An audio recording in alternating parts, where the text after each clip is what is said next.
Nick Velasco, Dorian Peña, and Daniel Defonso. You know, Santa Lucia does have the Twin Towers in Espino and Aquino, but after that, hindi na ganun kalaki yung kanilang lineup. Well, that's always been the problem na parang masyadong malaki yung letdown pagkatapos ng Espino at Aquino mo dahil just so much talent between the two of them. Tignan natin kung paano nila didepensahan itong San Miguel. Peña challenges Aquino, first at bat, and ito po yung matchup na sinasabi natin. Don Ontiveros laban po kay Kenneth Duremdes, and a guy who idolizes the other, and both superstars dito po sa PBA. Well, a lot of mutual respect given by each other. Miski superstar na si Kenneth, he also realizes the talent of Don Ontiveros. So speaking of superstars, Danny Ildefonso falls in that category, and siya po naka-puntos dito sa San Miguel. The first 2 points of the ball game. Francisco binigay kay Marlo. Top of the key. Looking for the weave. Duremdes drives inside against 3. Beerman! Didn't matter.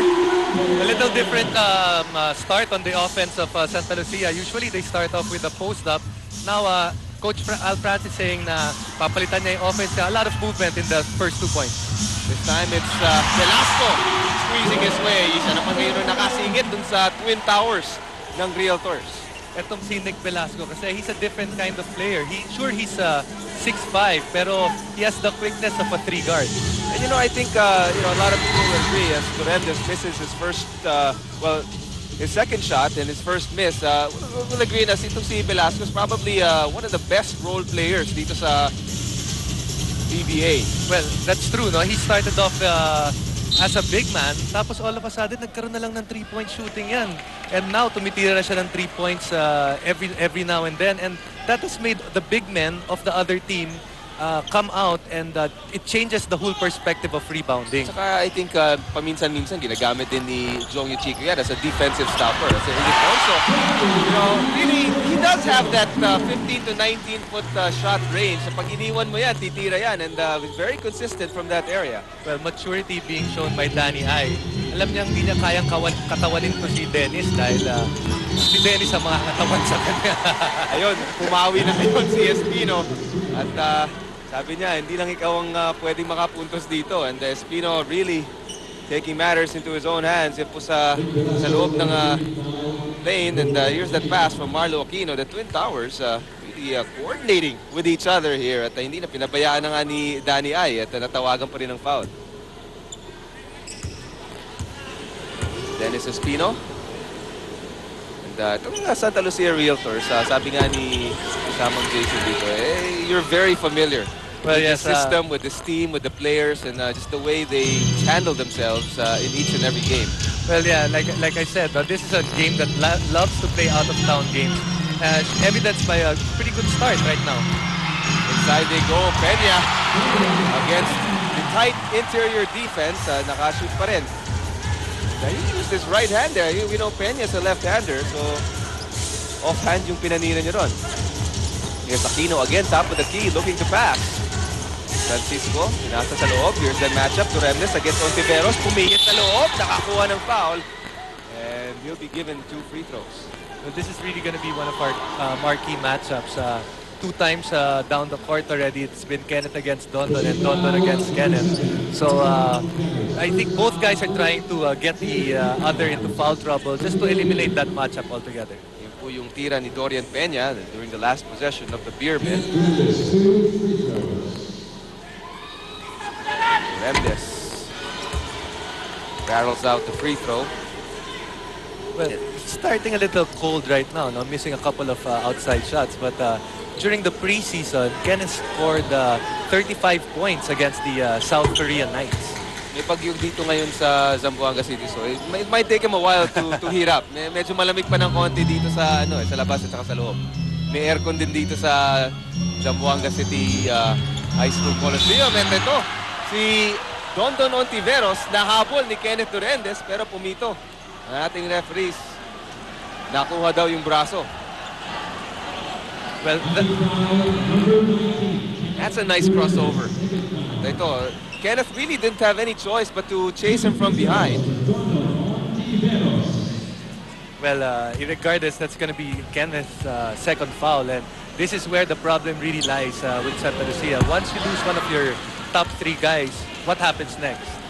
And that's really the dilemma of Coach Al Francis Chua. When you look at the starting lineup, you know, the first 5-6 guys, parang sabihin, ang lakas nitong team na to. Pero it kind of tapers off and drops off after the 6th or 7th man. So 4-point lead for the Beermen. 9-5 po ang ating score. Gerard Francisco brings it up himself. Now it's Ontiveros hounding him. Tinuloy-tuloy niya, and the foul will be called. Let's see who it's on. Looks like it's going to be on Peña.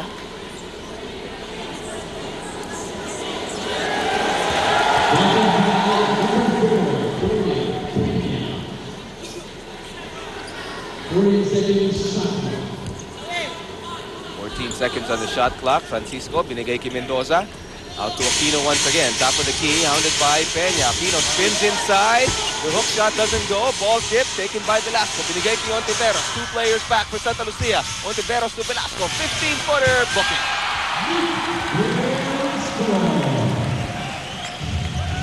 San Miguel, an early, quick start. Well, what happened there is, which is always a problem of Santa Lucia, is can the big men of Santa Lucia keep up with the big men of San Miguel in terms of going down the court? And obviously there, Nick Velasco beating everyone down the court, easy jump shot. Well, during that last possession of Santa Lucia, ito naman si Gerard Francisco hitting nothing but air on his 3-point attempt. At ito, San Miguel, chance to extend on a 6-point advantage. Sa loob ulit, ito, nasakapal. Ito si Dorian Peña, but persistence makes good for Dorian Peña at nakuha niya ulit yung kanyang mintis. Pagkatapos doon, Jude, hinawakan niya pa yung muscle niya, parang pinapakita niya, malakas to. Kahit na mas matangkad ka, mas malakas ako, sinasabi ni Peña. Dala ata, sabi nga nila, sa ano yan, sa fruits daw, sa fruits. So, kabilisan ulit at walang makakahabol kay Olsen Racela. Pinigay pa kay Velasco. What a slam dunk! And ayaw na ni Coach Al Francis Chua. Itong nakikita niya, nagtawag na siya ng timeout. 15-5 is our score with 8 minutes and 1 second left dito po sa ating first quarter. A 10-point lead for the San Miguel Beermen. It looks like it's only a 30-second timeout. So we'll keep you here. At 15 points already for San Miguel. And you know, the way they're going, they're on pace for a 45-point quarter. And of course, that probably won't happen. Pero ganun kataas po ang nasa score nila sa first 4 minutes. And they're adding in some more. They're starting with pressure in the backcourt just to slow down the offense of Santa Lucia. Marlo Aquino. And the offense really starts off in that top of the key with Marlo Aquino. Siya naman ang titira ngayon, 16-footer. And Ontiveros. Well, that's the high-low play where you have 2 big men, one in the post and one in the free throw line. Right now, not so successful yet. Well, Dorian Peña got stuck in mid-air. Yung minsan na ibang player, hindi pa alam kung ano gagawin, lumulundag na eh. Yun, napuwersahan siyang pumasa at wala dun si Olsen. Usually yan, Jude, nangyayari yan at the start of the season where nangangapa-ngapa ka pa dahil after a long layoff, that's really what happens. Duremdes inside, tries to sneak inside. Mendoza fakes a 3, drives out, and it's Duremdes, 19 feet out. Laban si Ildefonso. Duremdes, another air ball. Pangalawa na po yan ang Santa Lucia. Well, Santa Lucia, a little bit out of sync at present. Siguro just trying to acclimatize themselves with the playing court.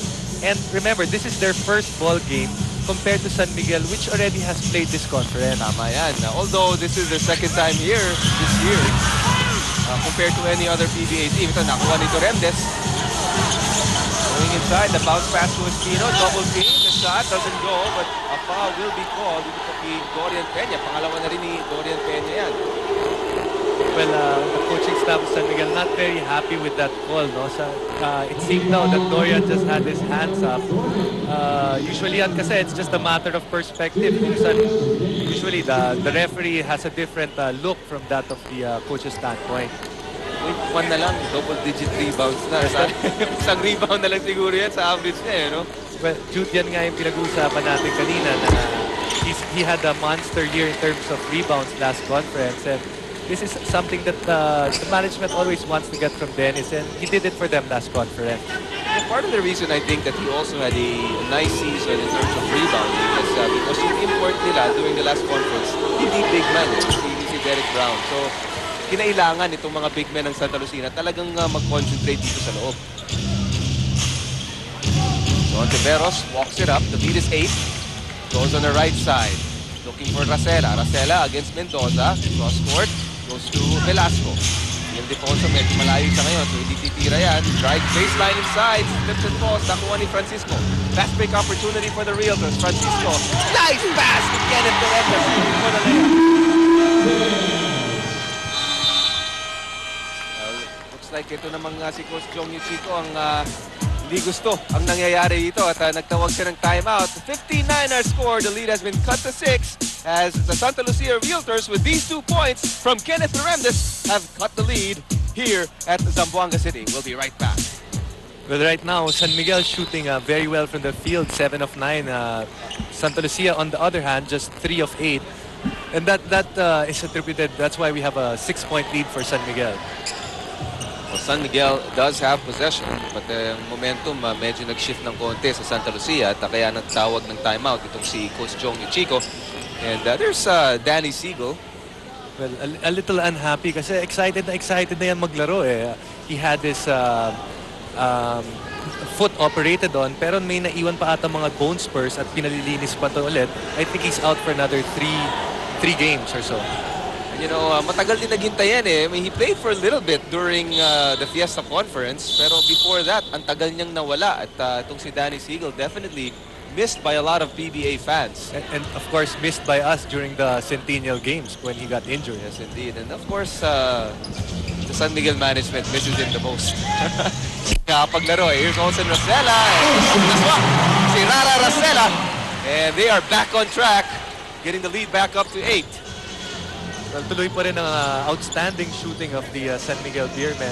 Also adding on to that lead. Well, that's something that maybe Coach Al Francis can be encouraged about na 80% itong shooting percentage San Miguel. You know, although they're down by 8, you know, you don't expect San Miguel to shoot this well the whole game. As Marlo Aquino, the birthday boy actually, today is his birthday, draws the foul from Raisal Castro. Well, Marlo just showing the new kid on the block, Raisel Castro. A thing or two in the low post. Medyo nagpakilala lang si Marlo. Ganun usually nangyayari. Pag mga veterano nakikita yung new kid, palaging bigay mo sa akin yung bola. Kailangan nating turuan muna. Well, usually coaches do that pag may mga bagong pasok habang malamig. They like to attack that player and try to draw at least a foul from them. Here's Velasco inside, missing the gimme, but he was bothered by the skyscraper. And this, sa setup nila, Paulo Mendoza.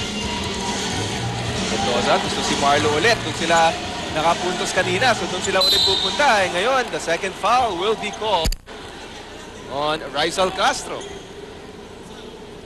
So, pinag-iinitan siya ngayon ng Santa Lucia and they know that he is the guy to go to and there is a mismatch. Sa hindi lang sa experience, pero sa height na rin eh. Well, of course, not a lot of people can match up height-wise to Marlo. And one of his strongest weapons, of course, yung mga stretch niya eh. Yun ang mahirap pigilan sa kanya. Marlo Aquino. Little short on that free throw. Okay, so San Miguel looks like they'll be going a little small here. Nakita niyo yan si Joey Mente. Ang papalitan niya si Nick Velasco. So there's gonna be a triumvirate guard lineup here with Racela, Mente, and Ontiveros. You see the free throw percentage of Marlo Aquino, 55%. And you saw it there, dalawang mintis for the skyscraper. Still Defonso giving it to Mente. Mente wants a screen from Danny I. Nice spin move inside. Double pumps. Backs it in. Grabe yung tira na yun ni Mente. Alam mo, I played against Mente a couple of times when we were in Santa Lucia. And this guy usually plays well pag Santa Lucia ang kalaban. Yung kailangan niyang susuyo kasi nag-help defense si Marlo eh. Kasi that would have been blocked by Marlo. Well, that's attributed to the hang time of the one-time slam dunk champion. Well, this year's runner-up, Joey Mente. defending champ siya at naging second place si Cyrus Baguio. Inside they go. That pass goes out of bounds. At sabi ni Danny Ay, that's my fault. Na hindi niya nahabol yung bola. Well, another turnover there for San Miguel. In the last game, they had 24 turnovers against Talk and Text. That's something that they want to control today if they want to win this game. Well, they are up by 8, even with those turnovers. And that's mainly because of that great field goal shooting. At ito, pangatlo na kaagad ni Raisel Castro. Mukhang ganito eh, 1 foul per minute so far itong si Raisel Castro. Well, that foul, it's a little explanation lang on that foul, no? Pag hinawakan mo kasi yung player sa likod with 2 hands, automatically the referee has to make a call. Now, Nakita mo nga si Jong, he was motioning with the 2 hands and I think he was telling Raisel at wag kong dalawa. yeah. Again, Marlo, true to his free throw percentage. This is another one. That's 4 straight already. 4 straight misses from Marlu. So, yung 53% niya, lalo pang bumababa. Yeah, not only that, I mean, 4 straight misses, the lead could only be 4 now instead of 8. So Marlo finally hits one at tumatawa na lang siya.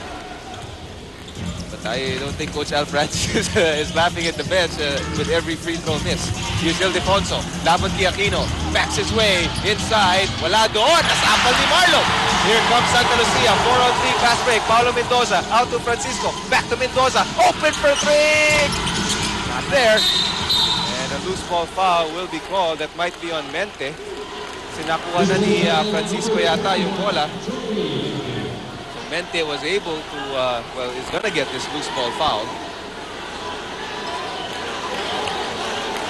Wala si Espino pala yung na-foul niya. 2 free throws, Dennis Espino.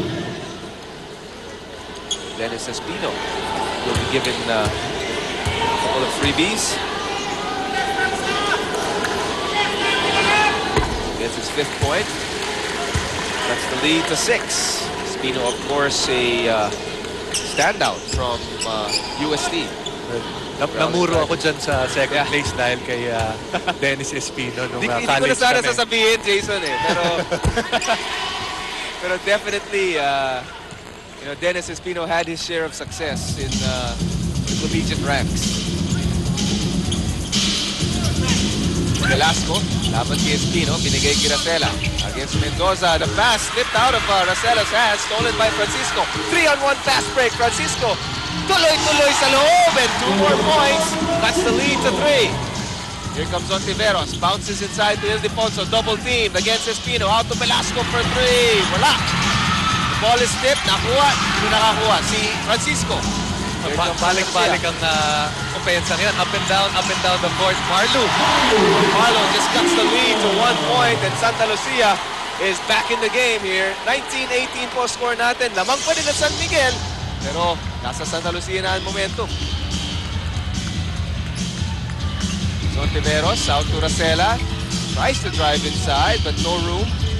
Pinasok sa loob. Ildefonso, nasapal siya kanina. Pinalik kay Racela. Pinasa kay Mente. Mente for 3. That's way long, and there's a whistle.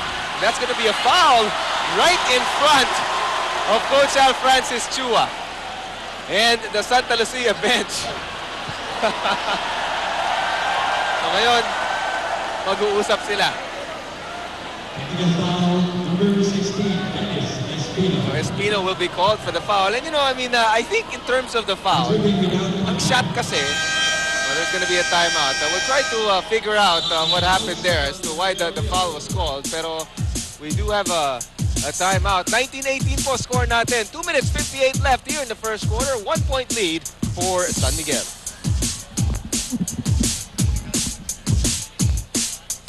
EA. Well, Jude, right now, Joey Mente will take 1 free throw for a technical. Actually, it's Racela who will be taking the technical. It was Joey Mente who shot the 3. Walang foul na tinawag, pero based on the rules, hindi mo pwedeng takpan yung mata pag dumidepensa ka. And yun yata yung nangyari kay Dennis Espino. So no personal foul will be assessed on Dennis Espino. May technical foul lang at yun nga, naipasok ni Olsen Racela. Here's Mente against Gerard Francisco. Cross court to Racela. Open for 3. That Doesn't go. The ball is tipped. Nakapik ni Kenneth Turendes, pero napunta kay Ildefonso. Well, tap to the wrong guy. Usually yan kasi ang tinuturo ng mga coaches. If you can't get it, try to tap it out. Pero medyo maling direction lang yung pagkatapik ni Kenneth at that time. Napalakas yata ng konti. Nandun naman si Marlo, pero napalakas ang lumampas kay Marlo. Danny Ildefonso. His free throw extends the lead to 2 points. Dale Singson promoted Rosella. Got a substitution here for the Beermen, Dale Singson. At ito, kakampitin ni Dennis Espino for a few years in USD. He'll be replacing Olsen Rosella to take over the point guard position. Alfonso completes the 2 free throws and extends the lead to 4 for the Beermen. Ano mo, Jason, itong San Miguel, like we mentioned, lost their first game against Talk and Text. And it's been 12 years since they've gone 0-2 in the All-Filipino Conference. Kaya palagi malakas yan pag All-Filipino. So Santa Lucia has a chance to do a job here in once in 12 years against the Beermen. Ito, pagbalik ulit. Mente, oh, by Another spectacular play there by Joey Mente. Inainabon ni Velasco. So nabawi kaagad ng Realtors itong layup ni Mente. 24-20. 4-point advantage for the Beermen. Velasco out to Ildefonso. Now it's on Tiveros for 3. That's way short. And Mendoza gets the rebound. Pushing it up. No numbers for the Realtors. Nice crossover move. Good hesitation by Mendoza. Pinasa kay Espino. And Espino nakakuha ng 2 puntos. Patuloy ang pagbulusok ng Santa Lucia. The lead is just down to 2 points right now.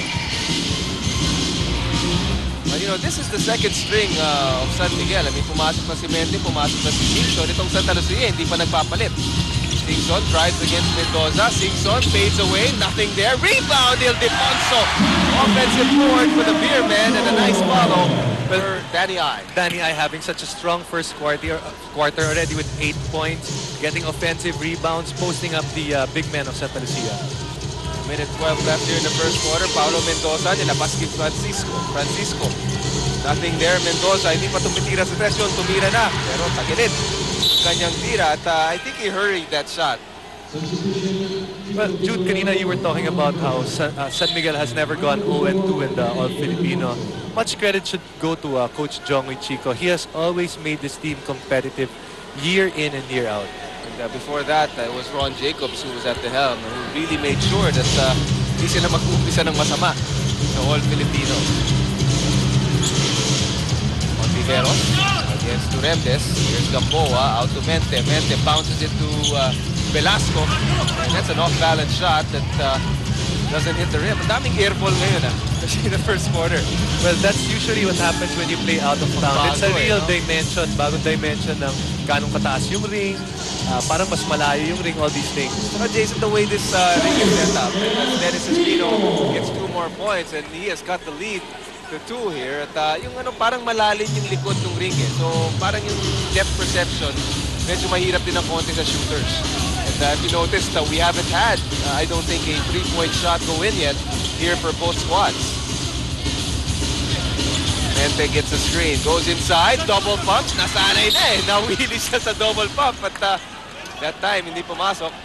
A good defense by Gerard Francisco to make Joey Mente change his shot. You remember naman kasi dahil si Joey, hindi naman siya gaanong katangkaran. So by Gerard contesting that shot, he was able to make Joey change his shot as well. You know, the unfortunate thing about those kinds of defensive plays is hindi mo nakikita sa stats yun eh. You know, the way a defense can really alter a shot itself. It's almost like a block shot already eh. Pero wala ngang nalalagay sa statistics. And Marlo Aquino tried to give himself a birthday gift by hitting these free throws and giving Santa Lucia a victory. Ito po sa Zamboanga City.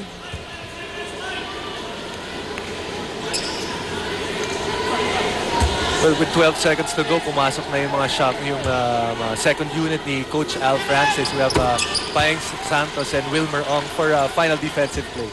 Tito Victolero also part of that substitution lineup. Now passes to Ontiveros. They do have a foul to give. Yan, na-foul ni Santos itong si Dondon. Roughing foul number 15, Maeng Santos. First person. 5 seconds left here in the first quarter. We're all deadlocked at 26. So after a fast start by San Miguel in the first 4 minutes, they've only scored 11 in the last 8. Inside Gamboa, naiwan, 15-footer. Went 16 feet. Here's Singson.